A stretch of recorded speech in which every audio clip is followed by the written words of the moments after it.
This is May 16th, 2015. This is an interview with, or the story is told about Paul Solomon by Stephen Haslam, who was Paul's apprentice for many years.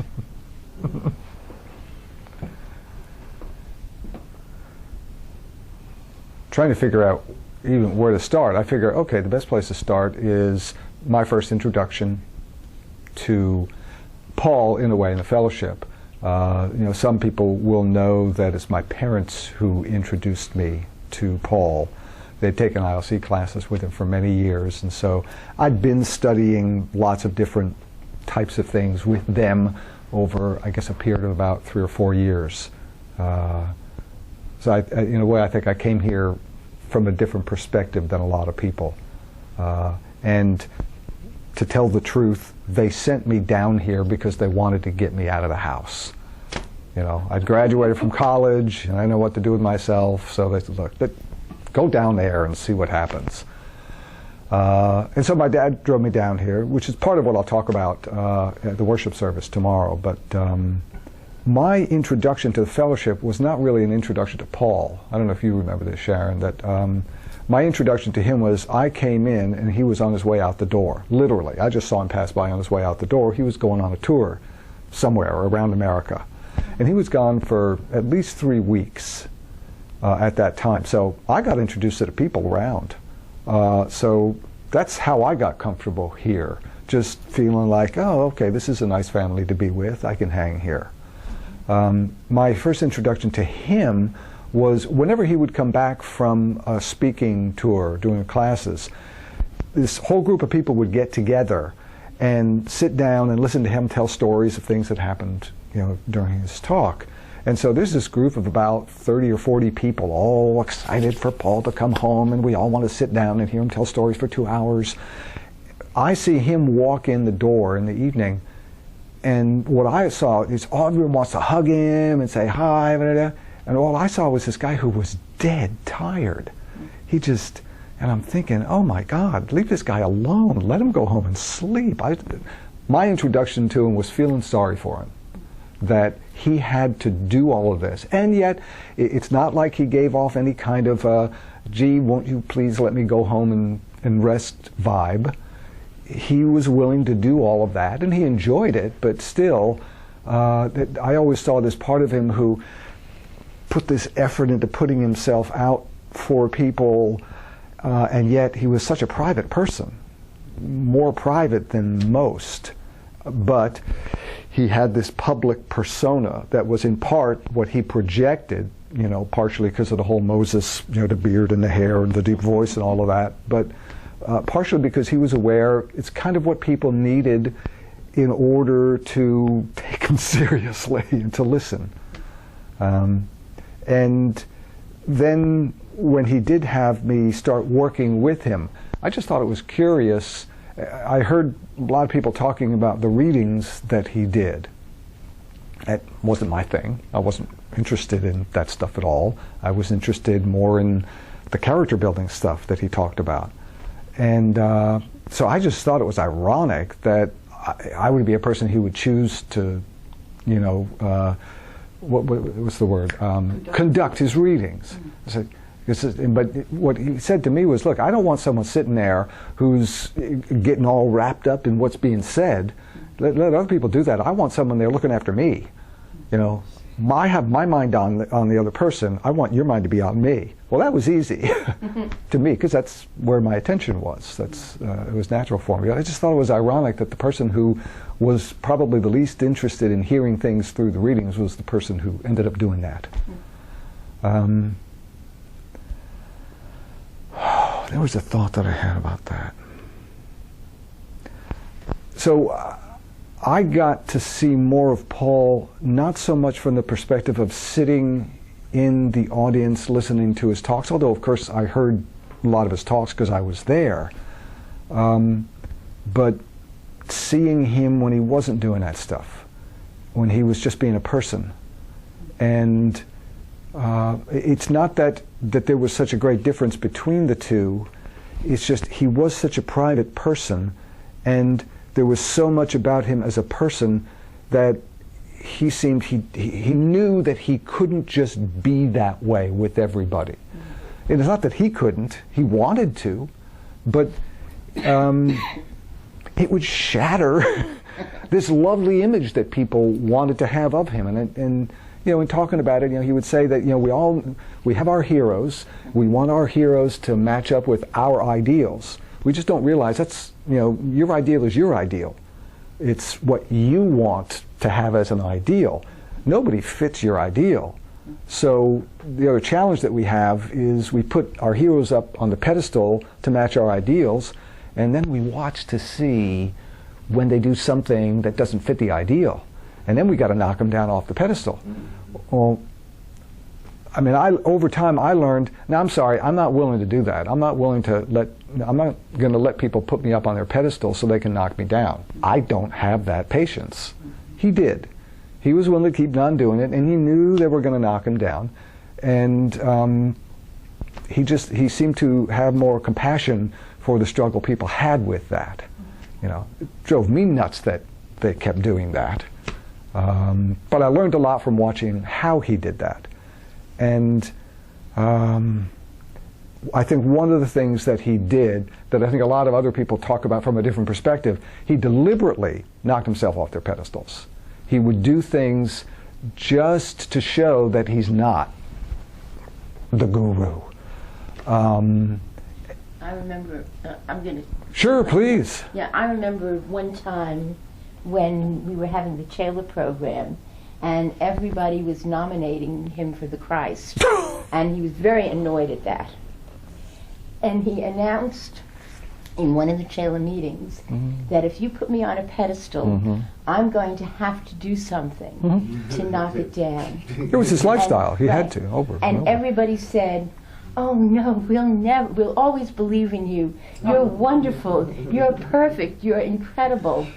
And there was an experience over the purchase of a Volkswagen for Tara Singh. Oh, yeah. Do you remember that? No.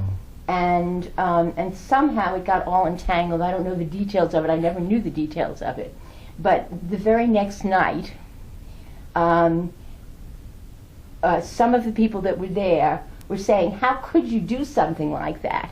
They were so angry with him and tore him down. And the very night, not realizing that the night before he had warned us that he was going to do something, and he did, and then the whole perception of him changed overnight. Over and over again. Over and over again. Yeah. But that was just one. Yeah. And what I saw in that was this part of him that just wants to be who he is. To me, one of the things that he said that did make me respect him and whatever he was going to teach more, that actually pissed some people off, was he said, "Look, don't follow my example. You know, you'd be crazy to follow my example. You want to follow my example, then you're going to get all the karma that I've got. You know, so you want to eat the way that I eat, then you're going to have problems with your blood sugar and your pancreas. You know, you want to do all of these, you want to smoke, then you're going to have the problems that a smoker has. You know, you make your own decisions. But don't use that as an excuse for criticizing the teachings that I have. You know, you take responsibility for whatever I say, what you're going to do with what I say. It's up to you to figure out whether it works for you or not. That's not my problem." I thought he was really good about that. Yeah. And nobody listened to it. And the other part of it was that he would, You could sit if there. somebody wanted to be a purist, you know, when they were going to be all vegetarian or all, a lot of people would say people who smoked were terrible. And if he was forbidden to smoke, first thing he would do is light up a cigarette. Absolutely. And there was a whole big issue about him eating cheeseburgers. And so... he would take Tara Singh over to McDonald's. Yeah, right. And he would leave from the back door. There was a front door to his office and his back door to his office. And he would leave the back door of his office, and he would bring in a cheeseburger, and he would make sure that within the next few minutes, Tara Singh would come in, and see that cheeseburger. Oh, we would take Tara to breakfast at McDonald's because, you know, as a Sikh Indian, Tara believed that the only way that you can be enlightened is to be a strict vegetarian. Right. And so but my understanding, and again, the way Paul talked about it, is that he would do those things not just to annoy people, but we all have what we think are spiritual beliefs that we think this is it, this is the road. You know, this is the, y'all seen Life of Brian? The movie The Life of Brian? Oh, you've never seen The Life, you've got to see this movie. I'm going to talk about it. I hope I can fit this into the talk tomorrow if I've got the time, but basically, Brian is this guy who's born in the manger right next to Jesus. Oh. And the wise men come in and they give him the gifts, and then they go out, and then they come back in a minute later and take the gifts away and go give them to Jesus. And it's like, so Brian lives this life that's right parallel to Jesus. But things never quite work out, you know? And so at one point he's trying to get away from some people, I'll try to make the story short, and he's up on he finds himself in a soapbox next to all these other nutcases who are doing their soapbox things in a square. And so people are asking him, so what's your philosophy? What are you here to say? So he starts saying all the things that Jesus says, you know, we should love each other, we should be kind, blah, blah, blah. And they go, you're the Messiah! And no, that's not the point I'm trying to make. You can do this too. And no, you're the Messiah. We want to follow you. So he starts running away. And as he runs away, he falls out of one of his sandals. And the crowd gets to the sandal. One person picks up the sandal and they go, it's a sign! And everybody takes off one sandal and goes running after him.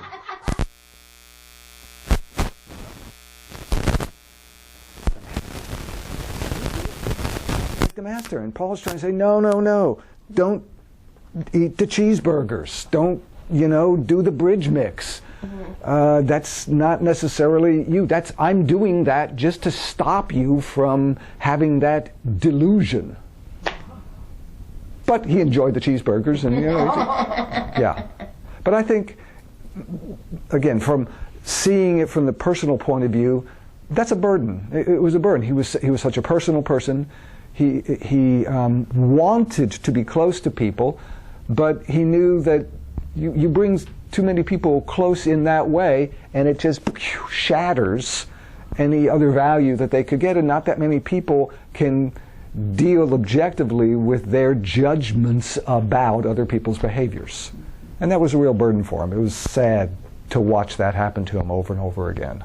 So I would say, you know, there were just fewer people that he let be close because he was so introverted by nature. A lot of times you went in and kind of rescued the situation when people would... Oh, that was my job. Yeah. Mm-hmm. You would go to those people and you would try to help them to see Paul as a human being and also as a teacher. Yeah. And, I mean, part of me would want to do that because, you know, I want to protect his feelings, you know, but, you know, his perspective of sending me out to do that was, you know, go take that burden off of them. You know, help them deal with the judgments that are, because those judgments are strangling them. They're doing that to him. They're doing that to anybody else too. Mm-hmm. And the one thing about him doing readings, like I said, wasn't my thing.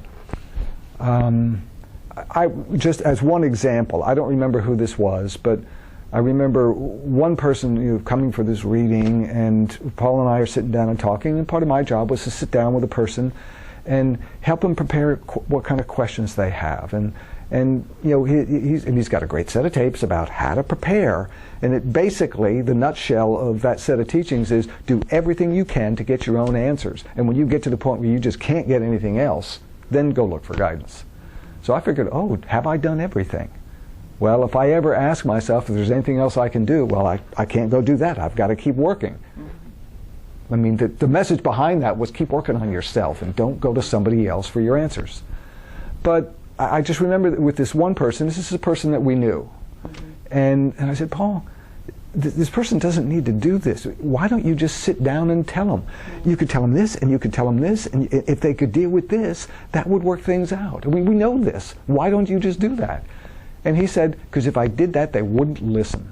Somehow, for whatever reason, they'll listen if I lay down. And to me, that was frustrating, and it was sad. You know, you hear him saying that, and on the one hand, you've got this person that people want to elevate, but they don't really want to elevate him, you know, because he's hamburgers. That's a burden to carry. And I mean, in watching all of that, I know that he was wanting me to become that. And the more I saw it, the more I realized, no, I'm sorry.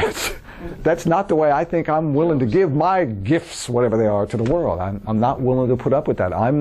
I came to the point, funny, being the person who would, ironic is the right word, being the person who would do everything I could to avoid being direct and telling a person what I thought and having any kind of a potential conflict with them, to now being the person who is more likely to cut right through the bullshit and just say, no, this is it, and I'm willing to talk about that if you want to, but if you don't want to, forget it. I just don't think it's helpful for people. But you know, I've heard people then ask me, so you don't think Paul is psychic? He's not getting messages from angels and stuff? I just have, I'm not saying no. To me, all of these things are beliefs. And they're your own beliefs. They're the way that you describe your reality for yourself, or what the heck reality is. I have a different perception just from having observed him. And my perception of him, he was incredibly caring. He really cared about individuals. It's not that, I mean, maybe he had this, you know, caring for humanity and all of that, whatever that, but he cared about a person who was right there. And he was also incredibly perceptive. He could listen to you and what you had to say about whatever issues you were dealing with. He could hear between the lines of what you were saying. He could watch and observe your behaviors and understand just intuitively a lot more than most people could, partially because he was so caring, partially also because he just had this quick mind that could absorb all kinds of information. And he just intuitively put that together. And so he could say things about you that you go, wow, how did you know that? Wow, that makes sense. Now I can see it. But he could say them in a way that you could see it, the very thing that you didn't want to deal with. So, is that because an angel told him, or is it because he cares enough? I'll go with the he cares enough. That works better for me. And also because, you know, he said, look, if you just do this, it's not that hard. This is not rocket science. And I mean, isn't that about one of the phrases that he said over and over again more often than just about any other? Is that rocket science? Oh, no. No, I'm sorry. Well, you can do any of these things. If you care more in any given moment, if you care more about what another person is thinking more than what you're thinking yourself, then you'll know what that person is thinking. Yeah. Now, you'll know what they're thinking. You'll probably know a whole lot more about what they're thinking than they're aware of. Yeah. You know, you see, you know, behind all the things that they're struggling with. Yeah. Knowing what to do about that, that's a whole other thing. You know, knowing when to say something and when not to say something, how to say something. Another thing where, you know, he would talk about astrology, and people would say, so you believe in astrology? You remember his phrase about this? Yeah, I do. And his response is, well, I don't believe in astrology anymore, but I believe in the English language. It's not that astrology is right or wrong. It's just like a language that we use to try to understand the world around us. It's what you do with it. And he said when he first studied astrology, he didn't get the charts right, and all the charts he read were wrong, but what he said was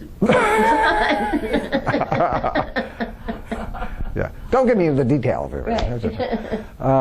But that could be because of his caring, like you said. Yeah, and so, you know, to learn to read a collection of symbols, and study the books and read the symbols and decipher what all of these different symbols mean, well, yeah, you can do that.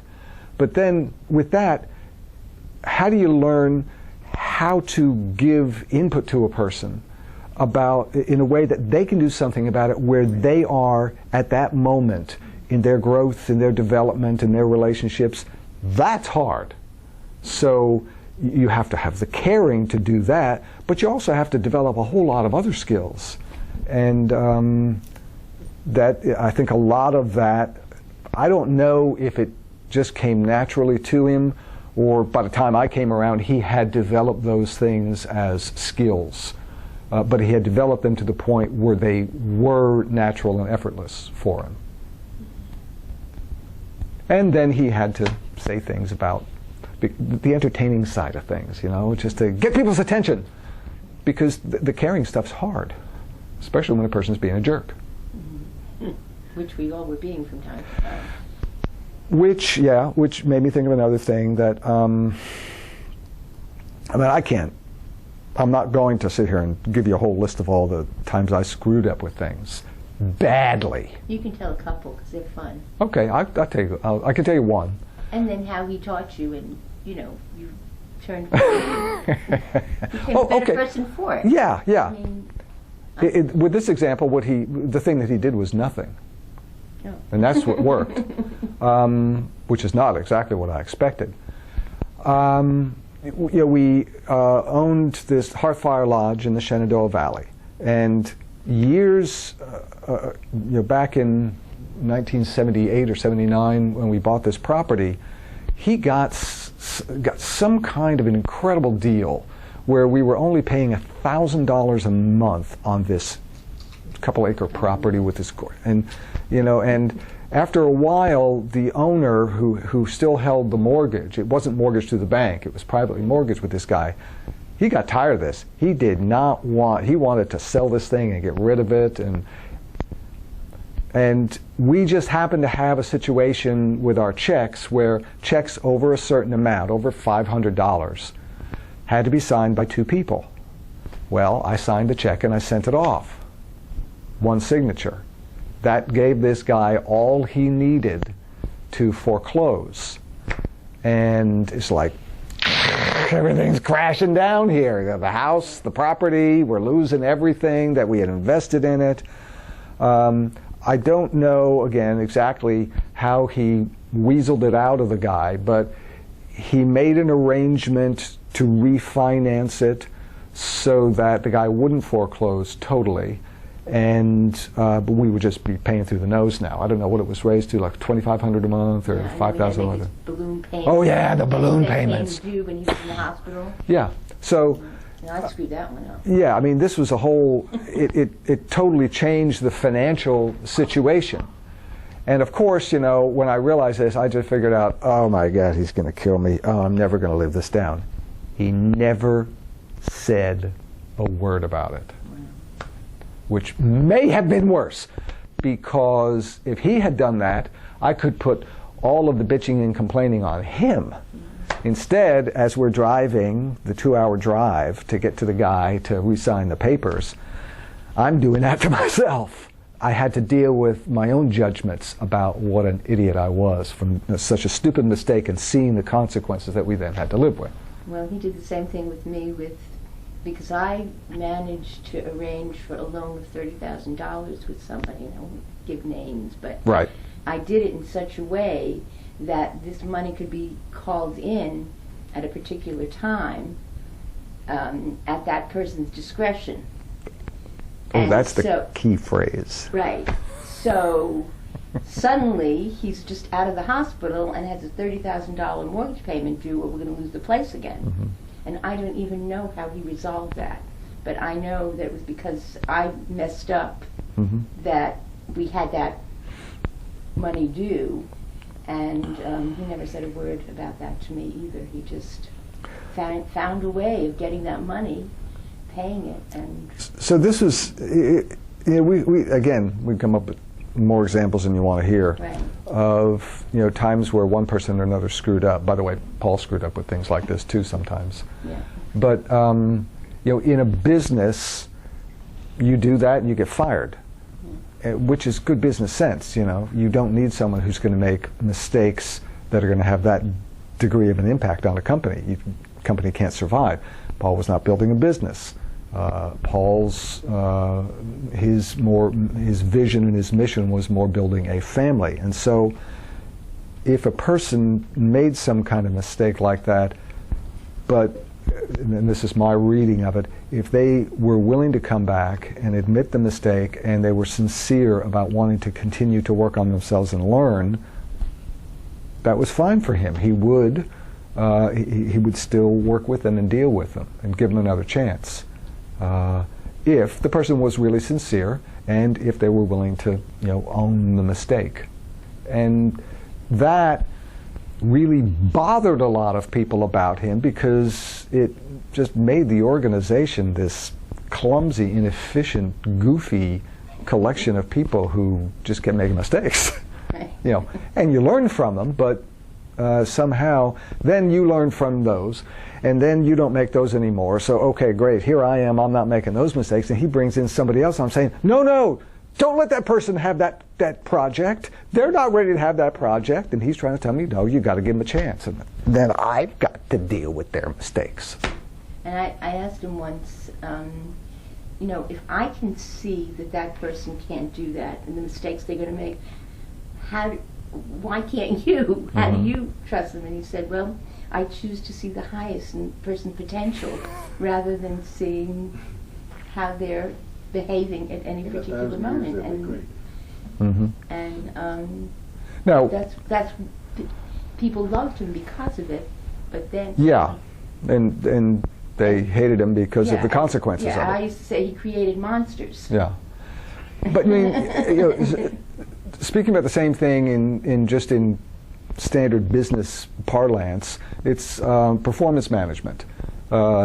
You state, this is the goals, this is what we're trying to achieve, this year, the next 2 years, and okay, so this is your part in it, and these are the things I need you to accomplish, and here are the areas in which you're going to need to learn and grow. So great, but now I've got to, as a manager or as a leader, stay focused on when you need support, when you need limitations so you can check with somebody else who oversee what you're doing. That side of things is not really what he was interested in. If there was more of that kind of follow-up to help people deliberately learn without stubbing their toes so much, things may have worked better.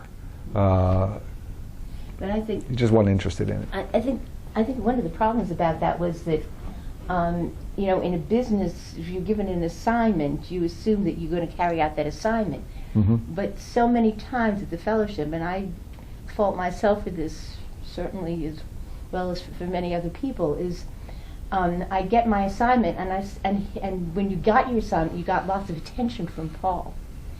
And then when you went about trying to carry it through, he was on to something else. He gave his attention to someone else. And then he said, what happened? Where's that attention? I want that attention back. I don't think you did that, but I did that, and most everybody else did that. Yeah. Right, and I'm sure you noticed that. Yeah.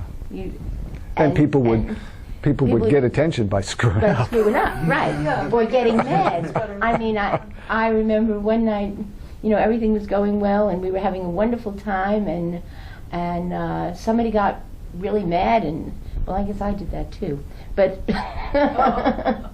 but this night, I think it was really mad over something, and instead of having the fun we were having with Paul that night, he withdrew his attention from us, and he catered to the person that was having a hissy fit. It's a little codependency there. Right. So, but then he kind of stopped doing that, I think, because he realized that people were deliberately getting negative attention from him. And so if we couldn't carry out our role, he would just ignore us because there was really nothing he could do. Oh, that was worse. And that was worse. Yeah. Because then the hissy fit didn't work anymore. Then what do? Yeah. And most people just left. And they blame Paul. And so what we're describing here is a dysfunctional family rather than a business. Right. you can't judge the organization the way you judge a business, because that's not what the model was. It wasn't done for that purpose. That's not what the vision of it was. But if you judge it as a place for people to come and learn through their experience, well, then, boy, it was perfectly designed for you to stub your toes and either be in so much pain that you want to leave, or get help and healing and learn to stop stubbing your toe. What else? What else? See, now I've got to stop just trying to think of other mistakes that I made now that we're on that. Not confession. Yeah. It's just not all about me. Well, a lot of it is about you. I mean, I don't mean you should tell a lot of mistakes, but I've tried to forget. My mind just blocks that out. It's like a past life. we'll tell the story about the when you were in Japan and the man wanted the handkerchief. Do you remember that? No. Nope. Nope. Then I won't. I'll tell it later. It's a story that I remember. No. I'll have to reconstruct it. Why don't you turn it off a second? Let me. Yeah. And again, to me, the things that are memorable to me are not some kind of, seemingly magical type stuff, but really just a good example of, we were in Washington, D.C. at Dulles Airport. And so we pull in, and I was just checking him in to take a flight over to England. And long lines, flights were being canceled. The flight that he was on was way overbooked. Remember how they used to do that a whole lot? Right. It was just way overbooked, and all these lines of people screaming at the person behind the desk, and just being, and you can see what the stewardesses behind the desk were having to deal with. And so Paul just kind of, he said, "Don't worry about this. We'll work this out." And he just kind of hung out, like this, against the counter as all these people are doing this, and just saying, "God, what do they do to help you deal with this kind of? It's just terrible. I'm really sorry you have to go through this. It's not your fault." And he's just having this normal conversation with the person behind the desk. And a few minutes later, this person comes over, pulls him aside, where nobody can see, and says, "Here, look, I got there. There are a few seats that were. So here's a ticket for you. You just go this way." There's no magic to that. He just, was very nice to the person, and it worked. But you can call it manipulation, but I bet it made that lady's day that he treated her like that. See, I'm standing over there thinking, "Oh God, what am I going to do with him? He's not getting on the flight. We're going to have to tell these people this is my fault that I got him here later. I don't know." That's what I was going through. Or time when we brought him, I drove him to the wrong airport. Oh, that was because I booked the tickets. Oh, that was your fault. That was my fault. Well, for 40 days. Yeah, but I didn't know there. I didn't know there were two Washington airports. Yeah, we didn't know there were two Washington airports. We're just these, two young people who have never flown anywhere before. I didn't even know that you. So we drive into the airport, and I think we're fine. 27 people. We had a caravan. There's this whole bunch of people. Yeah, this whole big send-off. We're having a good time, and thinking, great. We go to the wrong airport. I mean, I didn't know that. Right. Yeah. We were going to Washington Airport. Yeah. And we found out when we got out, and we're starting to book his luggage in right there at the curb, and the guy said, no, you guys are at the wrong airport. And I didn't understand what he meant by that. What do you mean with the wrong airport? And this is rush hour, Washington, D.C., to get from Dulles to National. But again, do you remember how he dealt with the situation? I think he just... Oh, you weren't in the car. I wasn't in the same car as No, you. that's I was right. in one of the other cars. I was in the car. Oh, you were in the car. No, I have no idea how he dealt with this. Nothing. We just drove over to National. Okay. Yeah. But again, in that situation, it's like he was smart enough he didn't need to say anything. It's kind of obvious. Right. And by doing that, I had to deal with it. I never made that mistake again. Right, and neither did I. Yeah. Or, I mean, you're saying that you know, all these examples is just in business, a person would be gone. We, the first time we went to Australia, you know, so part of my job is, you know, pack the clothes, make sure we have things that we need, all the logistics, you know, you got his shampoo, you got his toothpaste, and all that kind of stuff. Well, yeah, I'm a 22-year-old kid who came to town with yoga pants. And a bag of nuts. Yeah, a bag of nuts and raisins. I'll talk a little bit about that at the worship service. I never wore suits. Okay, so we had to get me some, you know, decent clothes. I just never wore suits. So we get there, and we pull in, we get to the airport, and they tell us at the airport, we're taking you right to the television studio. We just flew, you know, it's like a full day flight straight over there. We're just like, and I'm trying to say, no, we've got to go get him something to eat. He's got to lay down for. No, we've got this interview scheduled. We have to do that. And of course, it was my job to be the bad guy and try to protect him so that he could say, no, I didn't fly all this way just to eat. I flew this way to do this. So we get him there. We get the luggage out, and his suits are covered in shampoo. Did he say anything about it? Not a thing. Didn't say a thing. He put the suit on, and he did the interview as if there was nothing wrong with it. I never made that mistake again. Well, I told the story when David talked about the times that he had forgotten Paul's suitcase in various places. I told the story, and I'll say it again. He did say something. Oh. To me. Actually, he didn't say it to me. He said it in front of 1,000 people. Oh, well, that's what you needed, I guess, to get your attention. It was when I packed somebody else's clothes instead of his, and I had to get onto the stage in front of 1,000 people in his dungarees that he'd been wearing all day. Right, okay. And he, at the time we were engaged, so he introduced his fiancée, and he said that she forgot my pants. Oh. You can take that in a number of ways. What? You can take that in a number of ways. But okay, I don't know why. I just seemed. Yes. But it reminded me of something else. It's on an entirely different topic, thank God. One of the things, again, that I think I was describing that I think was unique about him was his ability. You know, he had certain systems in his mind that he had learned.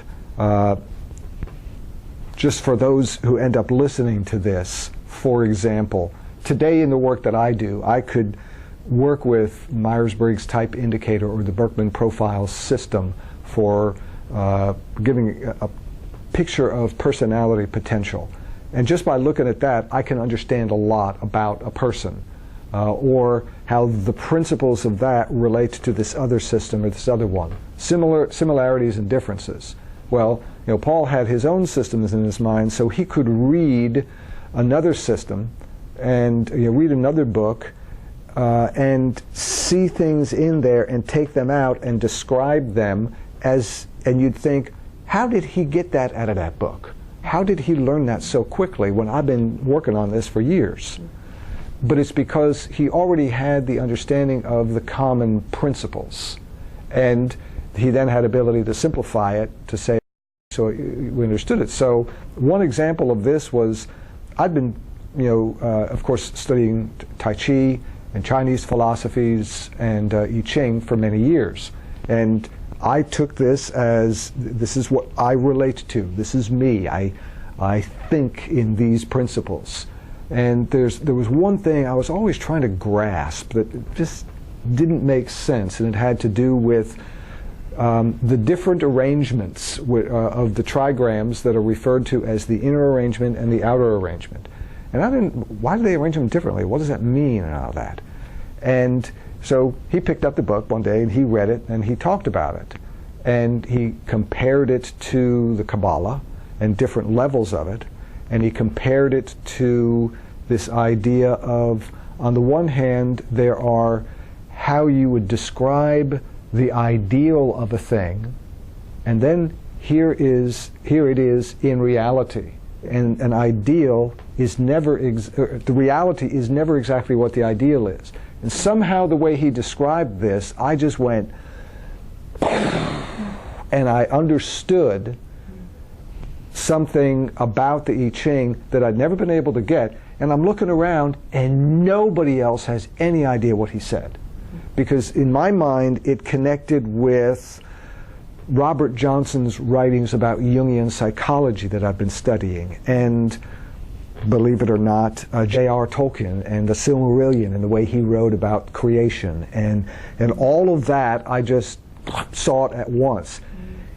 It was amazing for me, but it was also because I had worked so hard in studying those other things and trying to digest them. But he had the ability to help people make connections like that just because of the simple basics that he understood. That's one thing that I mean, it's one of the reasons I hung around to keep learning, because I knew I would always get something else as long as I was working hard on myself. So to me, that's not magic. That's just deep thinking and caring and understanding, and he's got a quick mind. Well, you must have told what? Stories of him in the hospital. No. No? I haven't gotten to that yet. But I just wanted to say, in addition to the way you're describing that, I remember one time he was going to do a Bible conference in New York City. This was, I think, even before you came. Because we it would have been. Because he and I rode up in a plane together, and I thought, oh wow, this is a wonderful opportunity to talk to him. I was looking forward to it so greatly. And he comes to the we were meeting at the airport, and he comes to us with a stack of books like this, which I had to carry. And so we get to the seat on the plane, and he's he reading starts books. Going through the books. He's going. He read through the whole stack of books. Speed reading. Speed reading. And of course, I didn't get a chance to say anything because he was totally studying the books. And he quoted from the books. He talked about the books. I mean, this was from Virginia Beach to New York City, which is an hour. He went through all of these books. So that's speed reading, but that's also magic because most people can't do it. I mean, what you don't call magic, I call magic because people can't do those kinds of things. I mean, yes, you can. Yes, you can. And there's scientific. If you wanted to find a way of scientifically explaining how he had these skills, you probably could. Hard work. It's hard work, but it's also beyond what science understands today in a lot of cases. Well, I would say beyond what science can describe, although you can describe speed reading psychologically. Yes, you can, but not that. Well, yeah. If anybody put in the hard work that he did, right, that's true. They could do it. They could do it. That's true. No, but most of us, we just wanted to be able to do it. I just want to be because it looks neat. But once you put in the hard work and you get it, you think, oh, that was it. Now I got to put the hard work into what to do with it. Yeah. It's just all hard work. Oh man, it made me think of something sorry, else. No. And I No. lost. And you were going to the hospital. Oh yeah. All right. You got to tell this story just to have it out there. Which one? It was here in Virginia Beach at this hospital. Okay. I think it was at this one. It may have been in Charlottesville, but so Paul knew more jokes than anybody I have ever met. He knew more Jesus jokes than anybody that I have ever met. He knew more dirty jokes than anybody, and he knew more dirty Jesus jokes. And he would, he always enjoyed getting people together and telling these. And so one of the things that we did one time when he was in the hospital was that we bought this whole stack of little small joke books. And there were religious joke books and other dirty joke books and all these things. So there's this whole group of us standing around his bed and holding these little books, and we're reading jokes and laughing and laughing and laughing. And a nurse walks in the room. Now she knows that he's a minister, and she knows that the people who are visiting him are from the church. And she stops and goes, "Oh, I'm sorry, I didn't realize you were having a prayer session," and she walks out. Everybody just laughs their heads off. He loved stuff like that. But it was also a way, you know, doing jokes and using humor was very much a way to help people feel comfortable and loosen up. This, I'm sure you don't know. Okay. I mean, when I first started working with him, again, I was, obviously, I was young, but I was even more naive than I was young. More naive and with absolutely no confidence at all in anything about myself. I was just scared of the world. And so starting to travel and work with him, it's just like, I'm like this, I'm just, you know, afraid of making a mistake, and oh my God, I'm just tight around him all the time. And we had a trip up to New Jersey, and we went to stay with a friend of his, Dr. William Kelly, who's a chiropractor. And so the two of them figured out a way to start loosening me up. They got me drunk.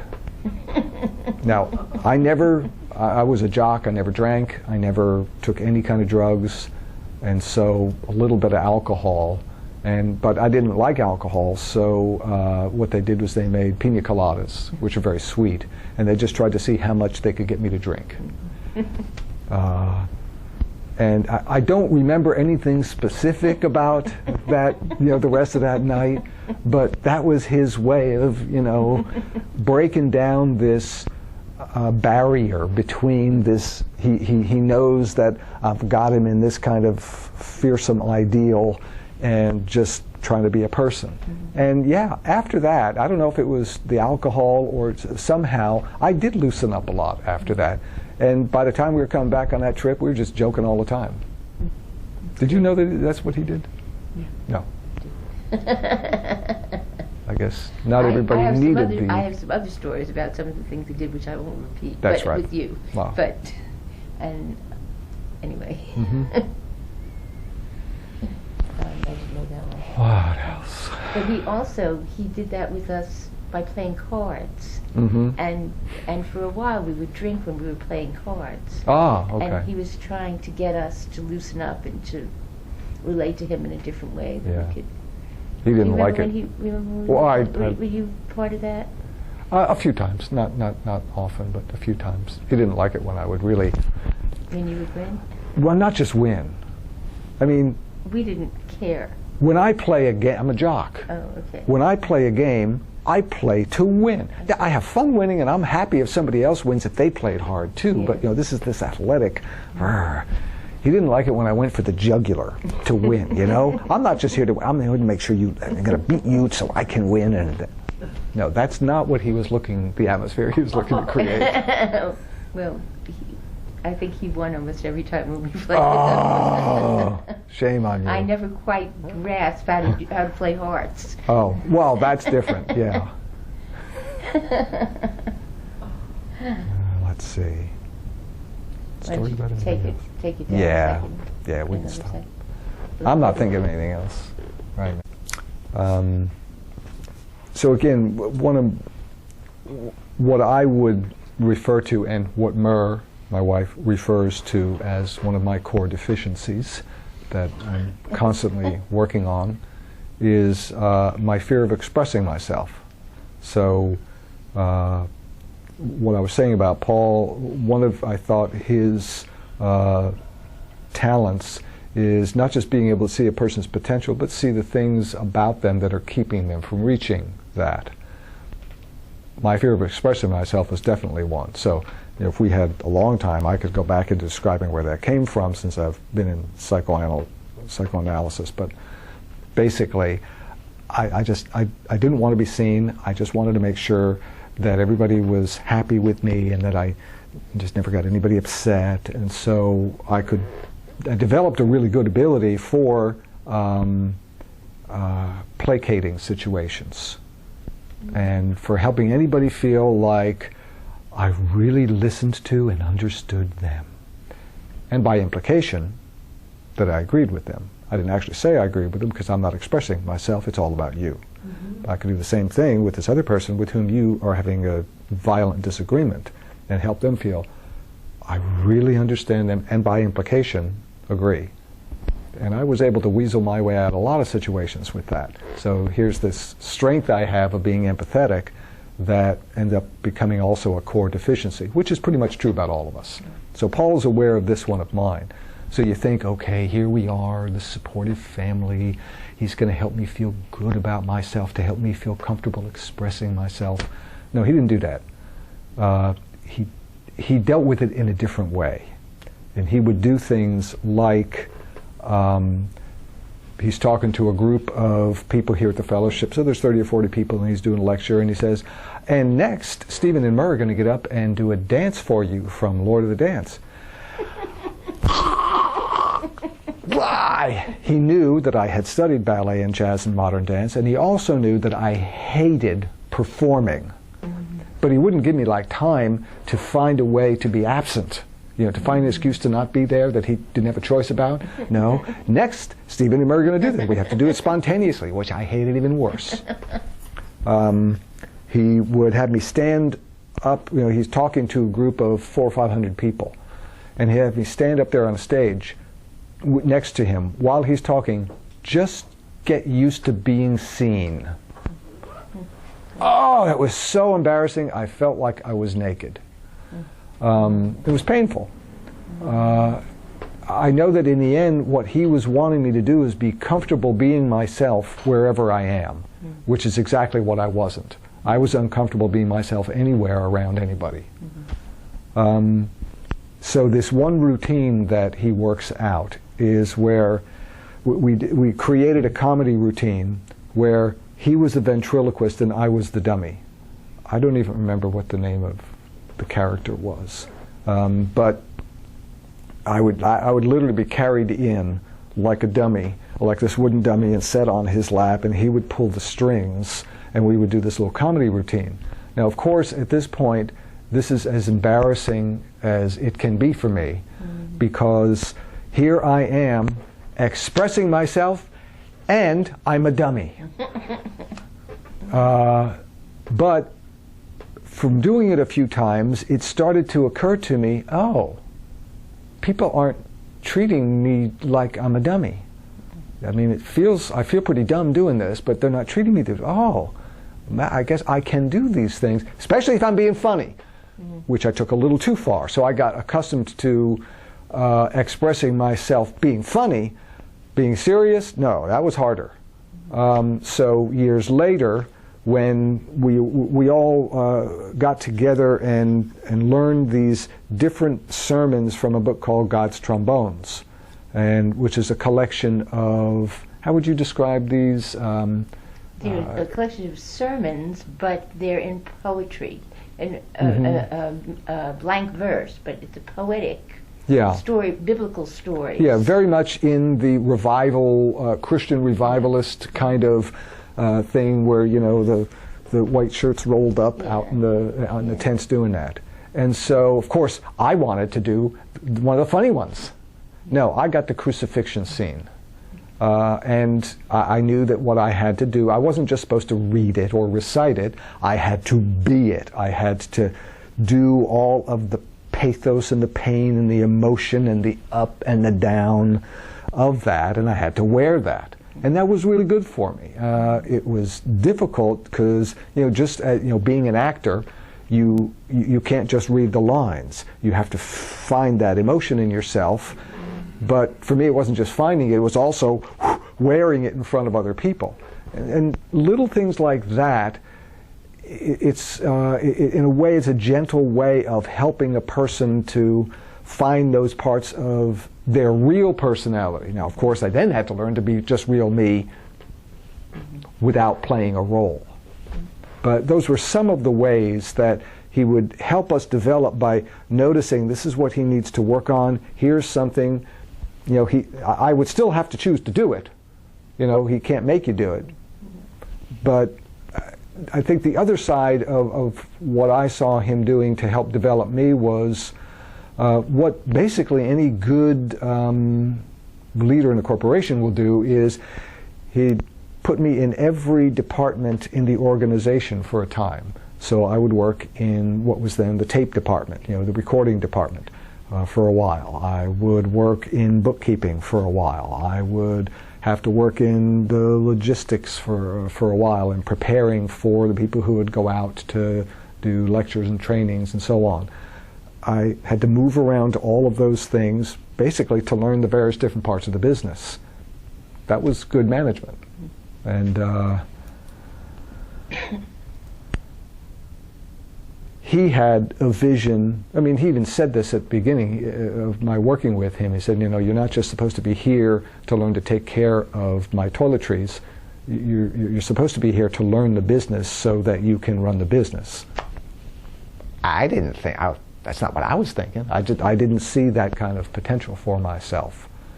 And it took me a while of going through these steps to get to the point where I could even consider that possibility that I could do that. And then you did run the business Yeah. for a time. You ended up doing readings. You ended up being a lecturer and traveling around the world lecturing. Mm-hmm. And how do you see the transition from that person you were describing, that 22-year-old kid that had no self-esteem, to becoming this person who was able to do all these incredible things? I think I'm comfortable being myself now, and I don't mind that I'm not everything else. I used to think I had to become everything else. Mm-hmm. I used to think, you know, if you're going to grow, you're going to reach this ideal. Wow, I don't even know how to describe what the ideal was, because it's an ideal. It's not real. Mm-hmm. Now that I understand that principle, but I know I could never live up to whatever that was. And so I could never feel all right about what I was doing. Therefore, I couldn't take whatever talents that I did have and really use them, because I was always judging myself for it. So yeah, now I feel like I'm going to go pretty much anywhere and be myself doing whatever I'm doing and be successful at whatever I choose to do, because I'm not going to try to do everything. And so, like I said the other day, my only real purpose in life is to support Mer being an artist and whatever she wants me to do. That is my motto. Really? Oh, I say that every day. Whatever you want. But I'm joking. You have your own accomplishments. Oh, yeah. Sure. One of his is this one. Yeah. Oh, put that. Don't make me start to dance. Is that his dancing? You Okay. mentioned dancing, Yes. expressing yourself. And I don't know have a if you copy can of see that. this. That's all I need. Oh, wow, that's great. My God, there was a time I didn't have a beard. Yeah. Oh, I remember when that was, yeah. Yeah. I don't know if you can see that, That's, but Stephen and his wife in that photo. doing All for the Best. Best from Godspell. Yeah. Mm-hmm. I couldn't believe I had it in the car. You really did. I did. I just In the went car. in the car to get that. You should show it tomorrow at the church. Okay. Yeah. All right. Dance. That's Now, a picture see, expressing if I do yourself. that, they might say, "Oh, do a dance." And I'm not going to do a dance. Yay. But I say that jokingly, Yeah. but I also say it in seriousness, because let's see how to say this without being too long about it. When I before I came to the fellowship, you know that my mother was saying, "You know, go down there." She told me, "You should go down there and you should be Paul's personal assistant." Yes. You know, it's my mother. And she also told me, "There's a young lady down there and you should get together with her, and she dances too." Oh. Why do you think I spent 10 years avoiding her? Mer? Really? Because my mother told me. I didn't know that. I think so. You know. I didn't know that your since mother told you that. Oh yeah, she did. So, you know, having been in psychotherapy, I'm sure that's why I did this. I understand my relationship with my mother. Now my mother lives with us and Mer takes care of her. But it took me in my own development as a person 10 years, to come to the conclusion that I realize she's just the best person I know. But also in studying, remember the books by Robert Johnson, He, She, and We? Yes.